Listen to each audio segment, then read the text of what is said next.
Hello and welcome to this quarter's market overview, where we'll look at the comings and goings during the first 3 months of 2023. I'm Simeon Willis, and this quarter I'm pleased to be joined by Alistair Gill, a partner here at XPS, who leads our Scottish investment practice. I always enjoy discussing economic matters with Ali and look forward to him sharing his insights today. There are a number of areas we're going to discuss, covering off what was yet another busy 3 months in investment markets. We're going to talk through the troubles in the banking sector and how this has affected wider equity and credit markets and central bank policy. We'll also cover pension scheme funding levels and the developments in the LDI industry. And lastly, we want to highlight what we think is a once-in-a-decade opportunity in relation to some private market assets. Ali, why don't you start us off with your take on the banking sector turmoil? Thanks, Simeon. Well, equity markets were having a pretty buoyant quarter prior to the problems in the banking sector, which started with the collapse of Silicon Valley Bank on the 10th of March. This was a Californian-based lender that was popular with the tech industry in particular. And in modern times, bank runs can happen in minutes rather than days. And indeed, that's what happened, as people can withdraw monies online rather than forming orderly queues outside branches. And this was the biggest lender failure since the global financial crisis. And it was followed by Signature Bank on March the 12th, another US lender, which led to US regulators stepping in to guarantee all the deposits in these institutions. And they also followed up with arguably generous terms to support other banks and provide reassurance to the wider market that further bank collapses wouldn't happen. But these events did take their toll on both the equity market, which moved into reverse, and bond yields and interest rate expectations, which were immediately reversed as well. The UK equity market had been reaching an all-time high in February, exceeding the 8,000 mark for the first time before falling sharply in early March. There was a bit of recovery at the end of the month, which left the market only down 2.8% in March, but overall for the quarter, UK equities were up 3.1%.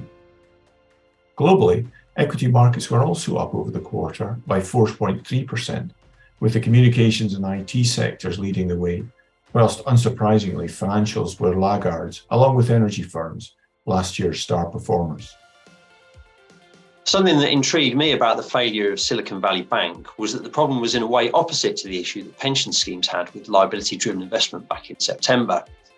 SVB had short-dated deposits backed by long-dated bonds. This meant that when the value of the long-dated bonds they held fell, as they had been for the last year, they were losing money whilst what they owed depositors stayed the same. In other words, they hadn't matched their assets to their liabilities, which is a pretty obvious mistake.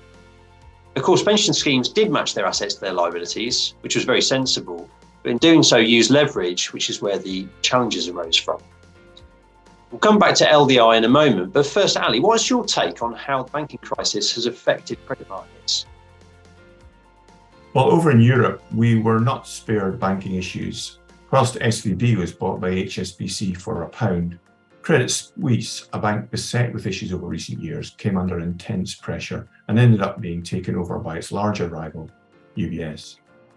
One unusual feature of this deal was that one junior tranche of debt, called Additional Tier 1 debt, was actually written down to zero, leaving equity holders with assets left and the AT1 bondholders wiped out and pretty angry. Expect to see some court case and litigation on that over the next weeks and months. But overall, credit spreads had been reducing over the quarter up to this banking crisis. But following the events, we did see some rises in both investment grade and high yield credit spreads back towards 2%. Although overall returns on sterling bonds were up 2.3% on the quarter and high yield returns up 0.8%. In February, the House of Lords concluded in its letter to the Treasury that it was leverage of pension schemes that necessitated the Bank of England's intervention in the gilt market. At the end of March, the Bank of England's Financial Policy Committee announced it was recommending the pensions regulator should specify minimum levels of resilience, working in collaboration with the FCA and offshore pooled fund regulators. The FPC also recommended that TPR should be given an additional objective to pursue financial stability, which would be very significant to TPR's wider approach to pensions regulation if it is to be adopted. Now, let's touch on inflation. In the UK specifically, the Bank of England increased interest rates in March to 4.25%. This was off the back of a surprise rise in CPI inflation, which rose to 10.4% in February.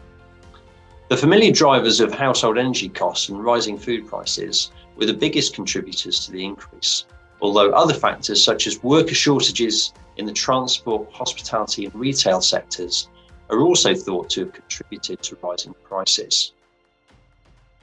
Now, this all comes together to affect pension scheme funding levels. So, Ali, what's your thoughts on that? Pension scheme funding levels are modestly down over the quarter, reflecting in most part a fall in gilt yields. That being said, gilt yields did fluctuate significantly during the quarter and are likely to continue to do so for the foreseeable future, given the delicate balance that the economy finds itself in, with too much inflation but not much scope to increase rates without harming the economy.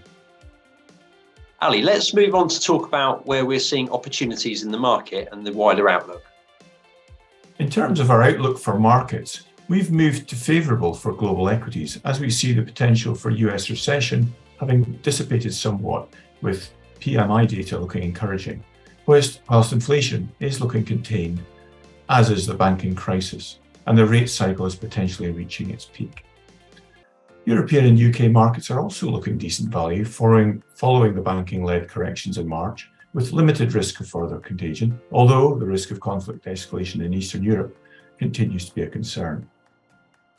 We do see some value also in other markets, such as longer lease property following a repricing in 2022, and in senior secured lending, where we expect banks to be pulling back from such activities. Within private markets, the combination of better funded schemes, de-risking regulations coming down the line, and greater liquidity requirements mean that there's something of a fire sale in illiquid assets. We see particular opportunities to buy funds in the secondary market, where there are discounts in the region of up to 20%. If you'd like to find out more about this, please read our paper titled Private Markets, a Once-in-a-Decade Buying Opportunity. So all in all, another quarter to keep you on the edge of your seat. If you'd like to find out more about any of the issues covered today, please visit our website or get in touch with us. That's it from me and Ali for today. We hope you enjoy the spring weather.